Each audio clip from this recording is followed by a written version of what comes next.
中国人民空军成立纪念日当天，又再次带来了新家伙——玄龙攻击11无人机。美国2000年画的中程僚机的饼又被我们给烙出来了。在美国政府即将开门，国庆跟我们一起放假的公务员讨薪成功的这个大喜的日子里，献上了一份乌云压顶一般的祝福。之前呢，我还看见有人留言问，为啥尼米兹号来南海掉了2架飞机不捞就走了？首先呢，可能是技术上已经没有那个保密的必要了，谁家学霸超25年交不了卷的学渣呀？其次呢，可能是捞不上来，一没技术，二没钱。当时啊，美军海军军饷都没发，船上的大兵虽然有口饭吃，不至于去贷款度日，但是捞美国飞机这种事情，东大渔民可是有奖励的，美国大兵却不给加钱，爱谁捞谁捞吧。现在这族谱一夜限制一航的好事就在海里等着咱了。可以说呀，随着福建舰入列，咱家官媒大剌剌的表示第3代航母比较成熟，可以量产之后，中美博弈的这个高压锅上就被盖上了一个千斤顶。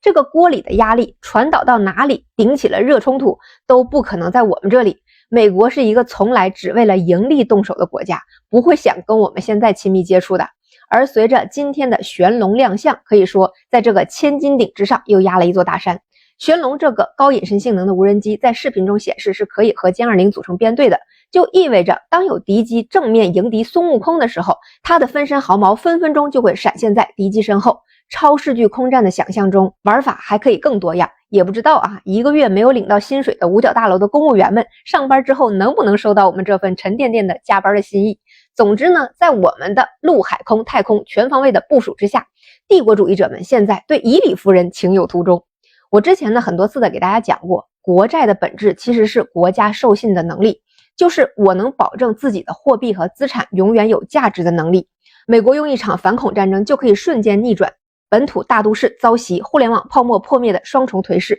直接断送欧元的崛起之路，其实说明了2件事。第一，对于阿美来说，玩不起就动手是标准操作，要不是我们的决策层时间窗口卡得准，在当下该有的全有了，从覆盖全球的东风到上天入海的重器，现在我们面对的就不是12分完美的高层会面，而是黑洞洞的炮口了。第二，对于我们来说，成功秀肌肉不仅可能不会对当前的大好局面造成冲击，而恰恰相反，可以是一次强大的主权货币授信，这才是近期我们给对岸的牌越打越密、越打越多的原因。今天看到一个很有意思的新闻，就是驻大阪的薛总领事发了一篇 X 推文，原文表示擅自伸过来的肮脏脑袋就只能毫不犹豫地砍掉。发文前一天，咱家曾严重警告高市涉台动武的言论，薛领事的言辞之犀利让无数机架网友破防。其实以绞盆机现在的经济能力和人口情况，就算领了乌克兰的同款任务都完成不了啊！被精神阉割了80年的弹丸之地，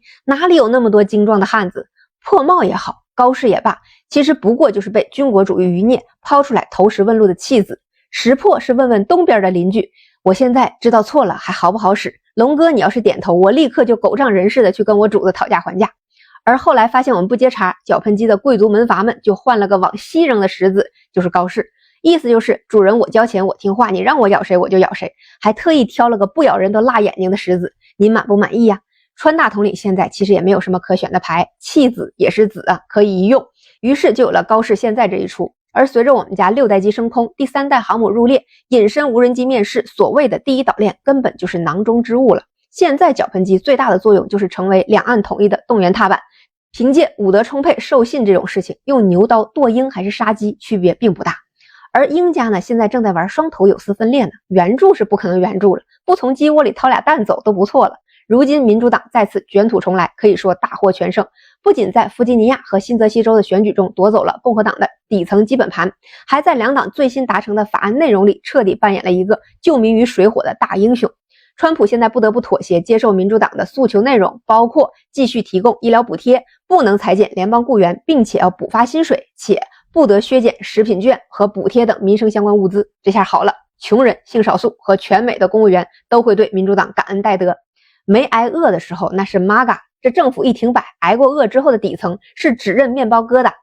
如此一来，美国下个阶段的主线更没得选，只能是金融业一条路继续走到黑。因为如果川普想收买人心，发钱给美国人民，那么必然几千亿的资金会进一步的强化金融业对实体产业的抽血和腐蚀。比如美国现在 AI 企业的市值其实已经占到了美股总规模的一半，而这些公司现在真正忙活的事情是每天放出消息，融资买算力，然后作价打包进行炒作。美国的科技企业们已经多久没有做出过让人们眼前一亮的新东西了？现在砸下巨资涮出来的 AI 大模型，在 DeepSeek、千问、Kimi 等一众开源低成本的模型下显得败家而且愚蠢。美国人曾经相信重金出奇迹，实际上重金的金融业正在腐蚀美国的制造业。资本从来都是短视的，美国现在 AI 研发从能源到技术落地形成反馈的基础性支撑根本就无法解决。可以说美国的金融业正在将美国的科技制造公司慢慢改造成金融公司。如果川普不发钱，民主党如此来势汹汹，大概率会赢得中期选举，